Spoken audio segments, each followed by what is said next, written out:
오늘 말씀은 신명기 11장 26절에서 32절까지 말씀입니다. 한 절씩 교독하도록 하시겠습니다. 제가 먼저 시작합니다. 내가 오늘 복과 저주를 너희 앞에 두나니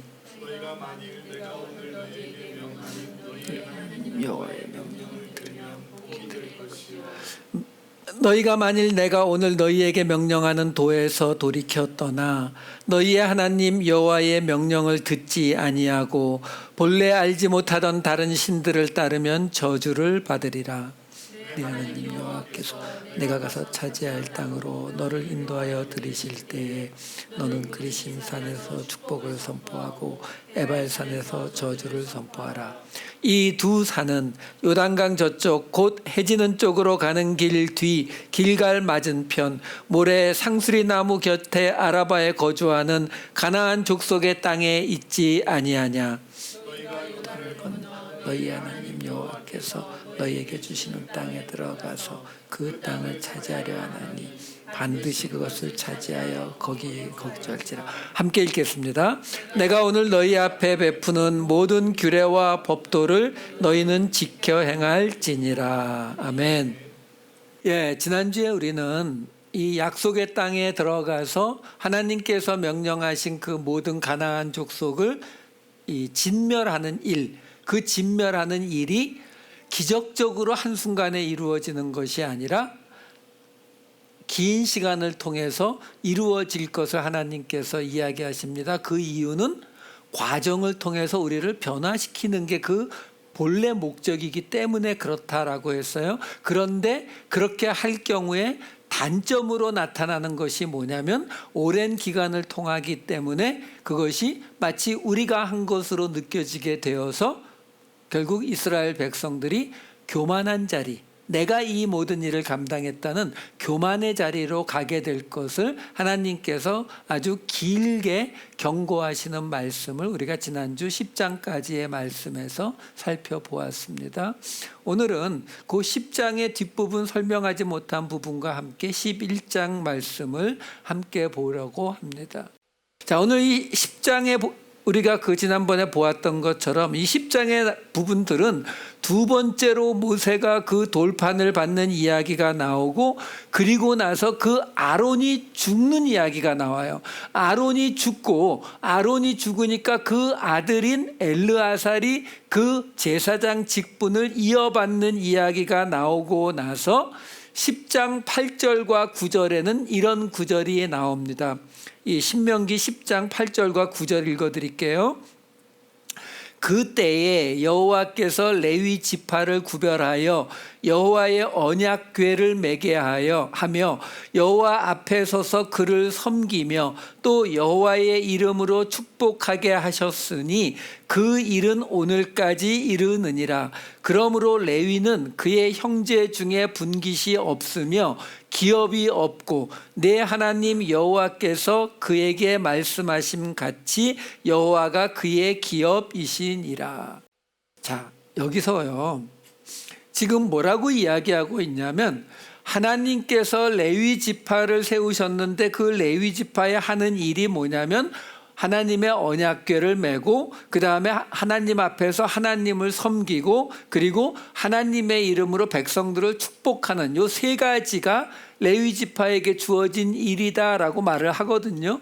문제는 그 바로 앞에 있는 대목이에요. 뭐냐면 그때에 여호와께서 레위 지파를 구별하여서 그 세 가지 일을 시키셨다라고 나오는 거예요. 그러니까 구별했다가 뭐예요? 거룩하게 만드셨다라는 뜻이죠. 자, 문제는 이 레위 지파를 구별한 이야기가 어디에 나오느냐라는 거예요.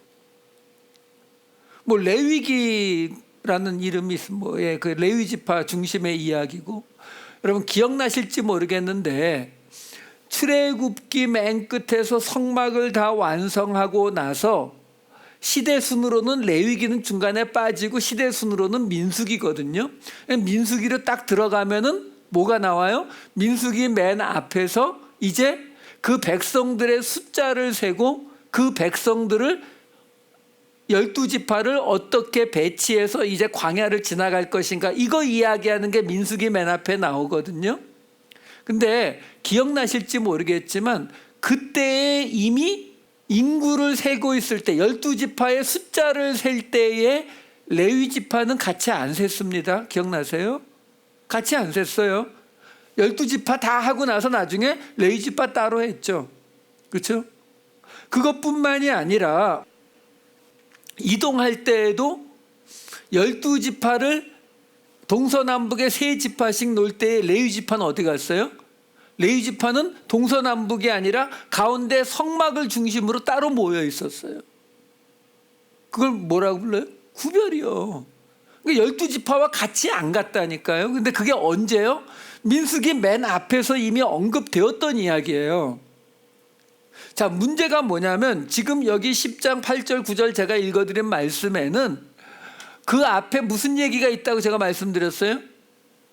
아론이 죽고 그 아들 엘르아살이 그 제사장 직분을 이어받았을 그때에, 이게 지금 8절 시작에 그때가 바로 그때를 말하고 있는 거거든요. 아론이 죽었을 때에. 근데 민수기에서 레위지파가 구별된 건 언제라고요? 민수기 맨 처음이요. 민수기 맨 처음은 언제 이야기하는 거예요? 출애굽기 맨 끝에서 성막이 완성되고 그 완성된 성막이 이제 민수기로 딱 와서 광야로 출발하려고 준비하면서 인구도 세고, 그 다음에 각 12지파 어떻게 배치할 건지도 이야기하고, 그 이야기가 민수기 앞에 있던 이야기예요. 그리고 나서 준비 다 돼가지고 광야로 출발하고 그 광야에서 40년 다 보내고 이제 요단강 건너편 모압 평야에 가기 직전에 아론이 죽는다고요.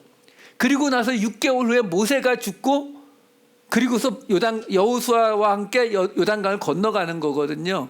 그러니까 제가 지금 뭘 말씀드리는 거냐면, 민수기에서 실제로 레위 지파가 구별되어서 여기 나오는 것처럼 언약궤를 메고 하나님을 섬기고 여호와의 이름으로 축복하는 이 이야기는 광야 40년 시작할 때 이야기였다고요. 근데 오늘 이 본문 제가 지금 읽어드린 10장 8절 9절 말씀은 뭐라고 이야기하냐면, 아론이 죽을 때, 바로 광야 40년 다 끝난 그 시점에서 아들인 엘르아살이 이어받을 때에, 그때에 하나님께서 레위 지파를 구별하셨다라고 이야기를 하고 있다라는 거죠. 성경에 이런 이야기가 나오게 되면 우리는 왜 이렇게 말씀하실까를 생각해야 되는 거거든요. 아니, 분명히 광야를 출발하기 전에 이미 레위 지파는 구별된 지파였는데 왜 이게 40년 다 지나서 지금 아론이 죽고 엘르아살이 이어받는 그 시점에서 레위 지파가 구별되었다라고 말하고 있느냐라는 거죠. 결국 이 이야기는 지금 우리에게 뭘 알려주고 있어요? 바로 이 신명기의 목적이에요. 무슨 말이냐면, 모세나 아론이 살아있는 상태에서는, 모세가 살아있으면 신명기가 필요 없다라고 말씀드렸어요. 모세가 약속의 땅에 없기 때문에 신명기를 주신 거라고요. 똑같은 이야기를 하고 있는 거예요. 무슨 말이냐면, 아론이 살아있는 동안에는 그 레위 지파의 구별됨, 레위 지파의 거룩함은 실제로 작동하지 않는다라는 거죠. 언제 작동한다고요? 아론이 죽어야. 왜요? 신명기 이야기가 뭐라고요? 하나님의 뜻을 직접 전해주는 사람이 없는 상태에서 말씀을 가지고 하나님의 뜻을 찾아가라고 주신 게 신명기라고 했잖아요. 자, 똑같은 이야기예요. 왜? 모세가 맡았던 역할과 아론이 맡았던 역할은 어떻게 나눠졌죠? 왕과 제사장이라고 말씀드렸잖아요. 그렇죠? 그럼 모세가 없는 걸로 이제 신명기가 작동하는 거예요? 아니라니까요. 왜? 아직 제사장 포지션이 남았잖아요. 그러니까 아론도 없어져야 되는 거거든요. 그러니까 지금 이야기하는 거예요. 뭐라고 이야기하는 거예요? 아론이 죽고 이제 하나님으로부터 직접 메시지를 받는 그 아론이 죽고 그 아들인 엘르아살, 그 아들은 특별할 게 없는 사람이란 말이에요. 그 특별할 게 없는 아들이 물려받았을 때에 이제부터 본격적으로 레위 지파는 하나님 앞에 구별된 지파가 되는 거죠. 뭘 의지해서요? 말씀을 의지해서. 아론이 살아있으면요, 아론이 그럴 때는 이렇게 하는 거야, 저럴 때는 이렇게 하는 거야, 그럼 끝이에요.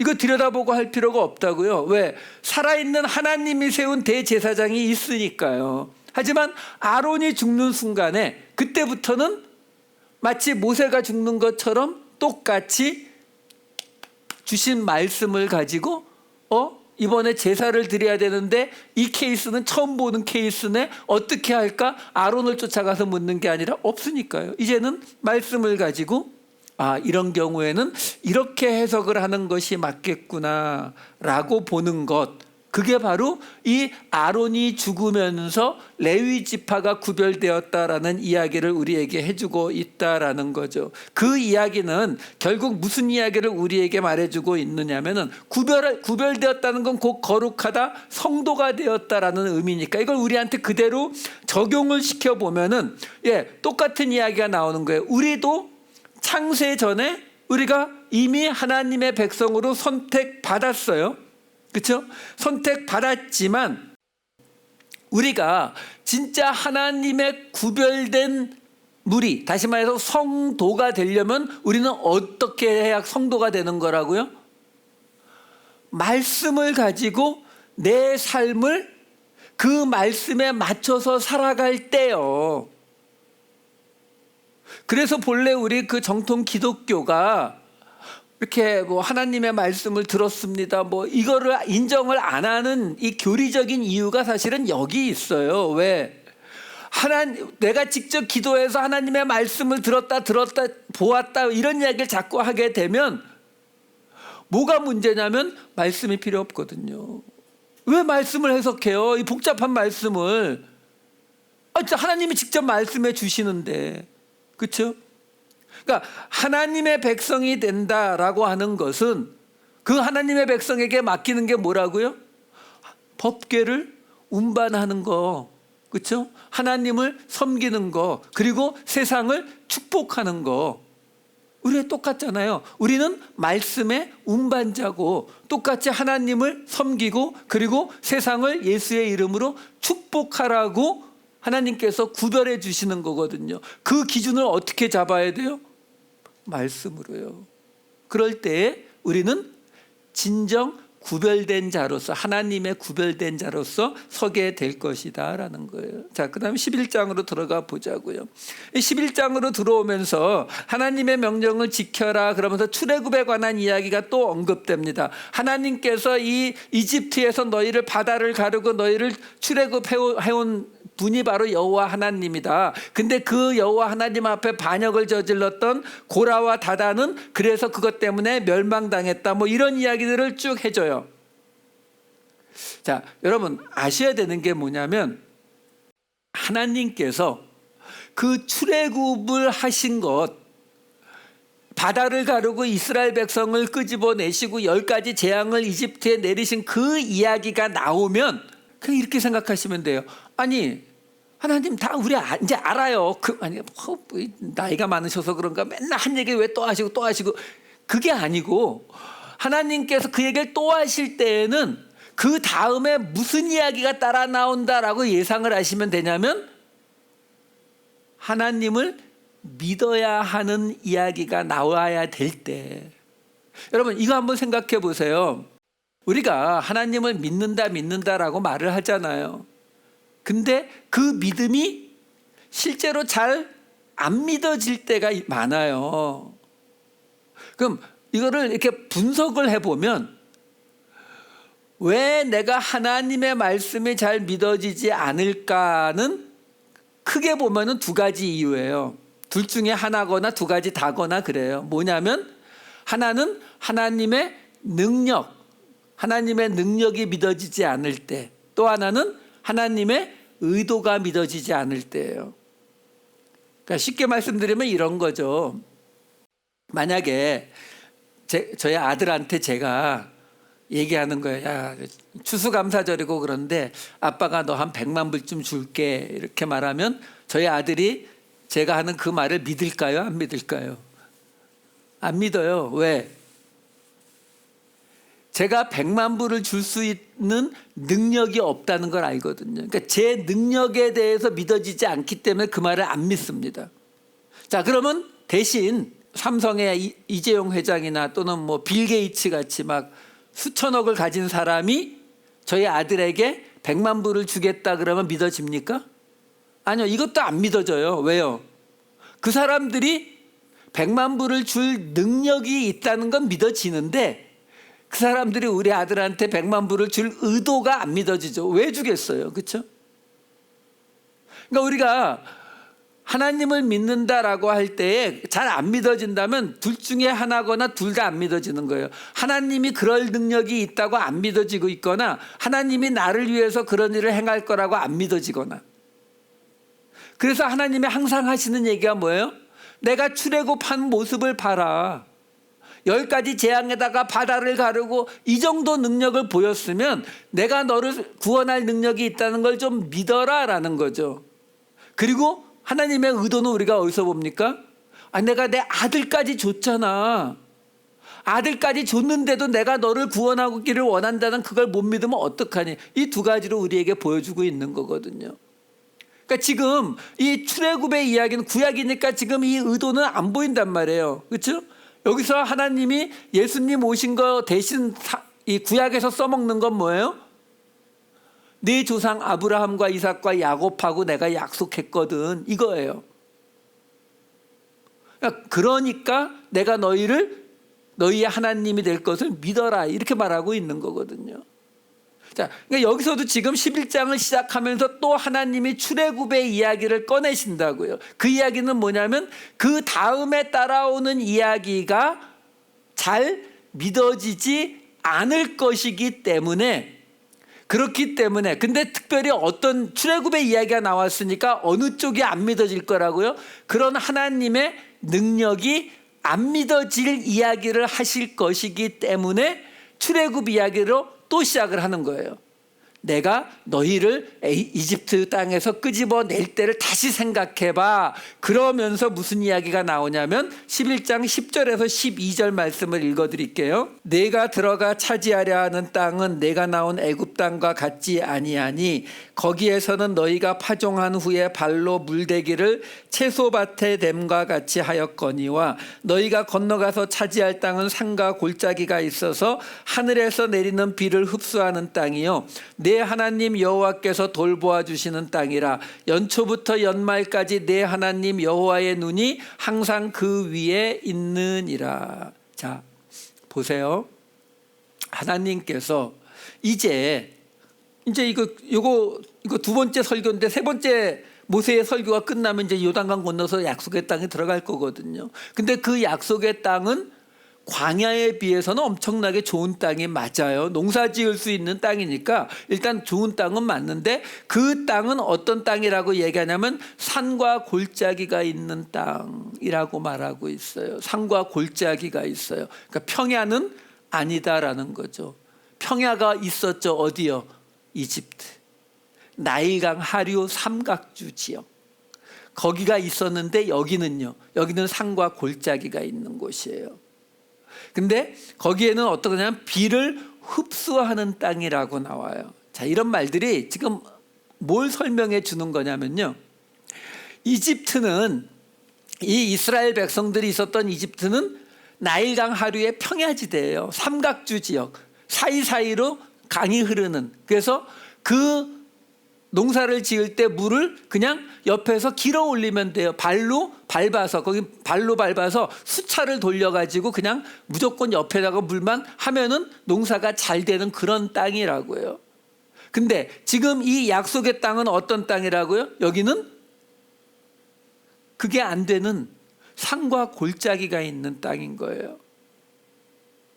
그러니까 옆에서 물을 퍼올 수는 없어요. 하늘에서 내리는 비를 기대하고 있어야 되는 땅이에요. 근데 거기에다가 하나 더 확실하게 말씀해 주시는 게 뭐냐면 비를 흡수하는 땅이다. 이게 무슨 뜻이냐면요. 이 이스라엘을 중심으로 한 그 주변 지역을 가보면은 광야가 많은, 돌이 많은 지역이에요.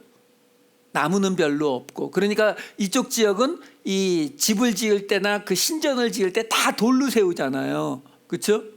그러니까 그렇게 돌이 많은 지역이거든요. 그러니까 돌이 많은 지역인데 여기라고 비가 전혀 안 오는 건 아니에요. 비가 와요. 올 때는 오는데 물론 한국처럼 많이 오지는 않고 거의 여기 LA 수준 정도밖에 오지는 않아요. 근데 이곳에 가면은 이 지도를 보게 되면 이제 건천이라고 하는 곳들이 있어요. 와디라고 부르는 곳인데, 다시 말해서 비가 올 때는 물이 흐르고 비가 안 올 때는 물이 안 흐르는 개울들이에요. 그러니까 비가 올 때는 물이 흐르고 비가 안 올 때는 물이 안 흐르는데, 문제는 이곳의 땅들은 돌이 많다 보니까 비가 오게 되면 물이 흡수가 되는 게 아니라 그냥 흘러갑니다. 위로. 금방 이 개울 강을 이루면서 흘러가 버려요. 그러니까 예수님께서 그 모래 위에 지은지 반석 위에 지은지 얘기를 말씀하시잖아요. 그게 왜 그러냐면 우리 개념으로 치면은 아니 그렇게 홍수가 나서 이 집이 쓸려 나가는 곳에 집을 지을 이유가 없죠. 그렇죠? 하지만 여기는 아니라니까요. 여기는 건조한 땅이니까 그냥 지어놨는데 갑자기 비가 많이 오면 그 비가 흡수되는 게 아니라 이 위로 쫙 흘러가면서 쓸어버리기 때문에 그런 비유가 나오는 거거든요. 그러니까 실제로 그 요르단에 있는 이런 페추라 이런 곳에 그런 지역에 지은 도시들을 가보면은요, 물이 없으니까 물을 어떻게 하냐면 저 멀리 있는 그 물이 나오는 곳에서부터 이 홈을 파가지고 그래서 안으로 물을 끌고 들어옵니다.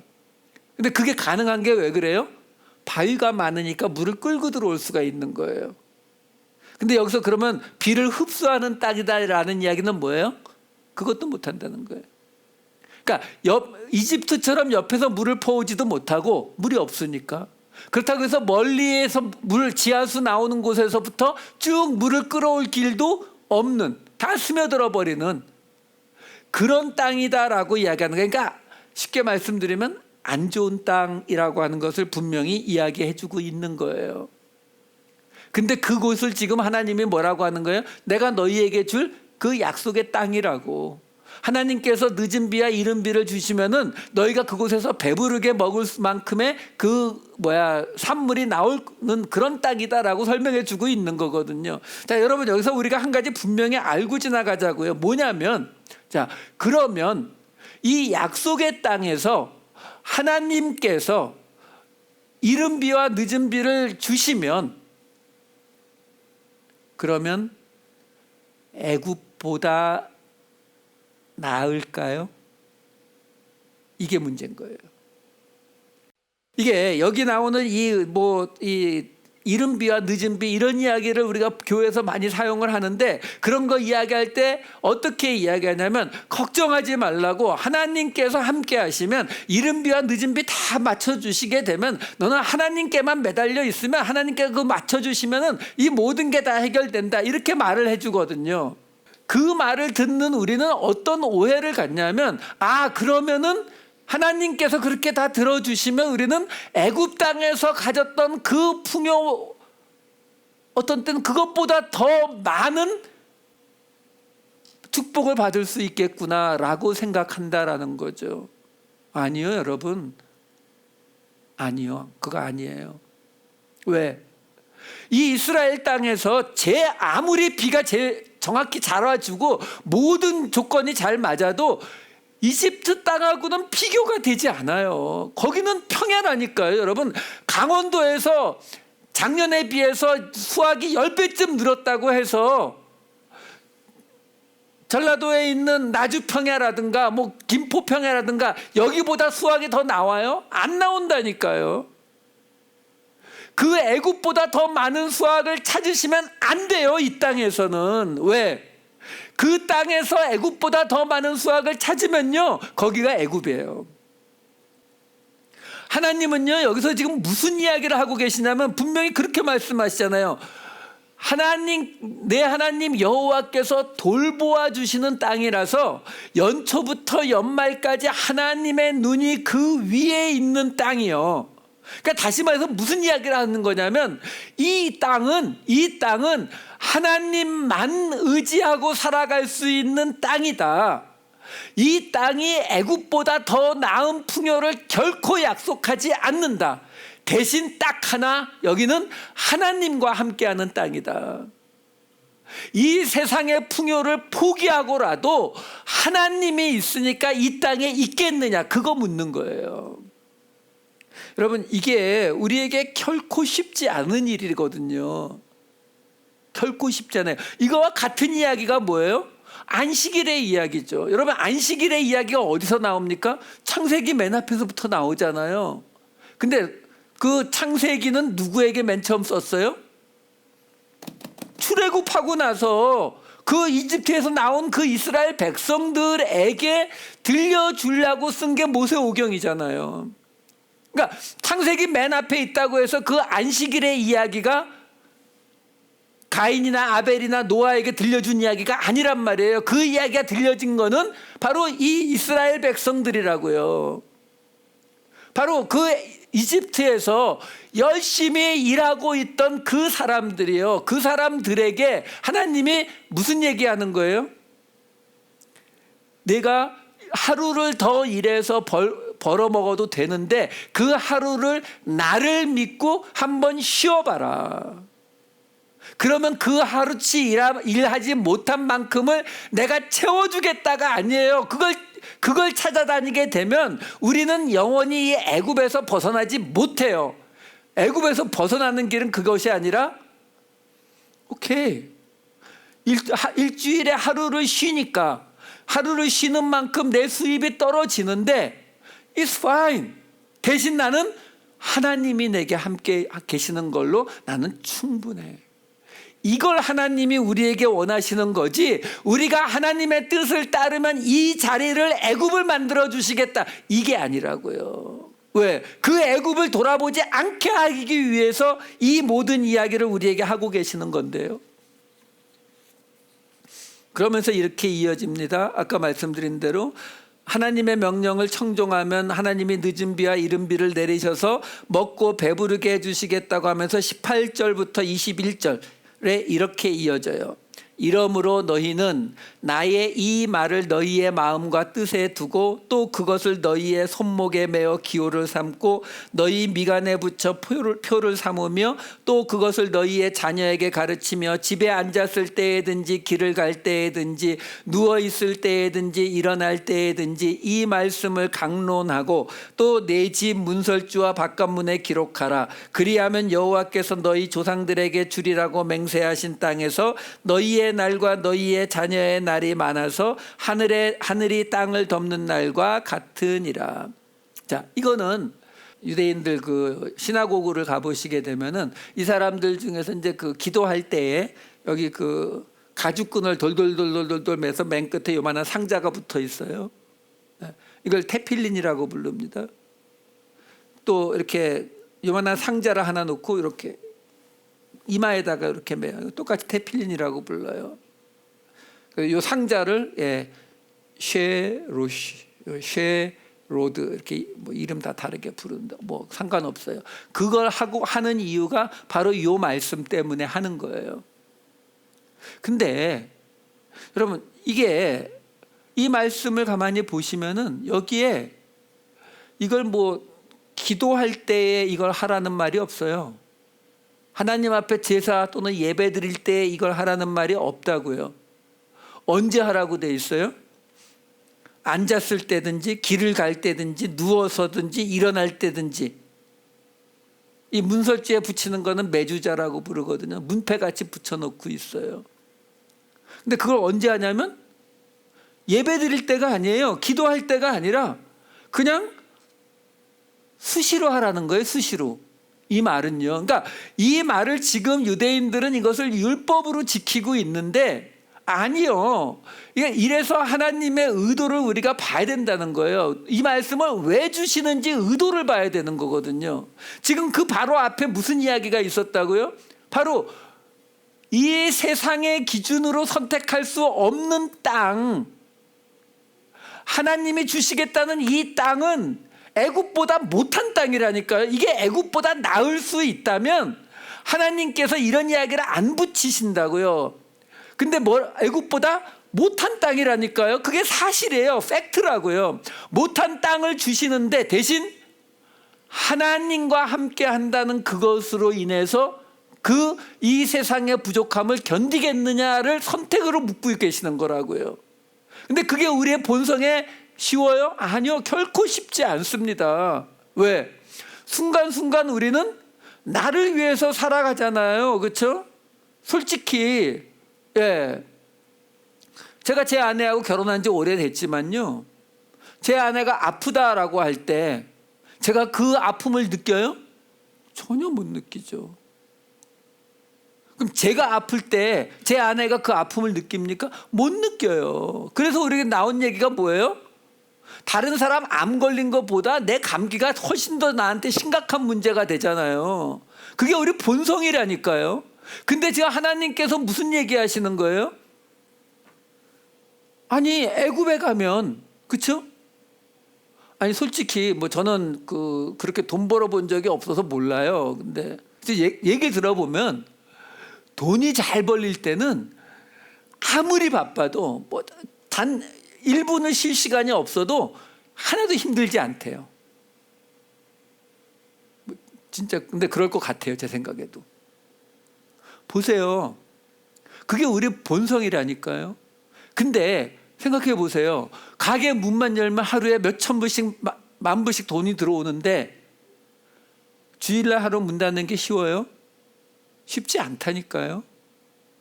근데 그때 뭐라고 얘기해요? 주일날 문 닫고 하나님 일하면은 하나님이 다른 날 더 크게 채워주실 거야. 정말요? 그러면 하나님이 축복해 주시면은 그럼 이 세상에서 제일 큰 부자들은 일단 하나님을 믿는 사람이겠네요. 그렇죠? 아니거든요. 큰 부자로 올라가서 타지만은 하나님 안 믿는 사람들이 태반이죠. 그 얘기는 뭐예요? 그냥 보여지는 거예요. 하나님은 우리에게 이 땅에서의 풍요를 약속하지 않으신다고요. 대신 이 땅의 부족한 부분을 손해를 보더라도 선택하게 시키는 거거든요. 하나님을 선택하겠느냐를 묻는 게 이 땅의 이야기라고요. 그러면서 이 이야기가 붙어 나오는 거예요. 왜요? 말씀을 누웠을 때든 앉았을 때든 걸어갈 때든 항상 말씀을 붙잡고 있지 않으면 이거 못한다고요. 그만큼 힘든 거라는 거예요. 그러니까 말씀을 우리가 항상 붙잡고 있어야 되는 이유를요, 이렇게 생각하시면 돼요. 우리가 하나님의 말씀을 보고 읽고 묵상해야 된다. 그게 계명이 아니에요. 의무가 아니라고요. 말씀 안 보셔도 하나님이 그걸 죄로 삼아서 우리를 구원해서 떨어뜨리지 않아요. 근데 하나님이 왜 말씀을 보라고 하십니까? 말씀을 보지 않고는 우리는 바로 그 하나님이 축복하시는 그 하나님으로 만족하는 삶을 유지할 수 없단 말이에요.